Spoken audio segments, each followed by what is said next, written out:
কেন মুস্তাফিজের মূল্য 9.20 কোটি পর্যন্ত ছাড়িয়েছে? কেন মুস্তাফিজুর রহমানকে এই মূল্যে নিল কলকাতা নাইট রাইডার্স? কেন এত কারাকারি মুস্তাফিজকে নিয়ে চেন্নাই সুপার কিংস এবং কলকাতা নাইট রাইডার্সের মধ্যে, সেই ব্যাপার নিয়ে আমরা এবার একটু পুঙ্খানুপুঙ্খ বিশ্লেষণ করতে চাই।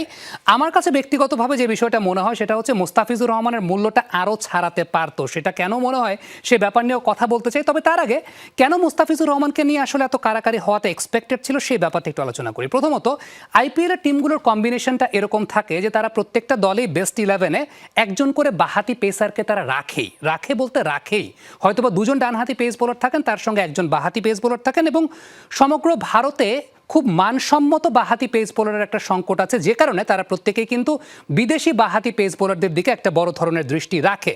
সেই জায়গাটায় মুস্তাফিজুর রহমান আইপিএলের ইতিহাসে আমরা যদি সর্বশ্রেষ্ঠ 5 জন বিদেশি বাহাতি পেস বোলার চিন্তা করি, তার মধ্যে মুস্তাফিজুর রহমানের ইকোনমি রেটটা সবচাইতে ভালো। ঠিক এই মুহূর্তে আমরা একটা পরিসংখ্যান দেখতে চাই, আশা করছি দর্শকরা সেই পরিসংখ্যানটা দেখতে পাচ্ছে।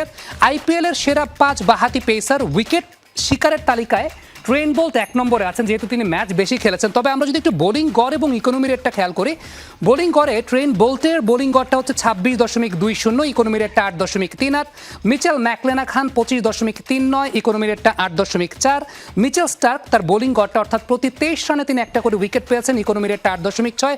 মুস্তাফিজুর রহমান প্রতি 28 রানে একটা করে উইকেট পেয়েছেন, তার ইকোনমি রেটটা 8.13। ঠিক এই জায়গাটায় আমরা যদি 3 জন পেসারের মধ্যে একটা তুলনামূলক বিশ্লেষণে যাই, তাহলে খেয়াল করে দেখবেন ইকোনমি রেটটা, বোলিং ইকোনমি রেটটা মুস্তাফিজুর রহমানের সবচাইতে ভালো, সেটা 8.13। সোহেল তানভীর মাত্র একটা সিজনে তিনি খেলেছেন আইপিএলে, সেটা ছিল প্রথম সিজনটা যখন পাকিস্তানি প্লেয়াররা অ্যালাউড ছিলেন।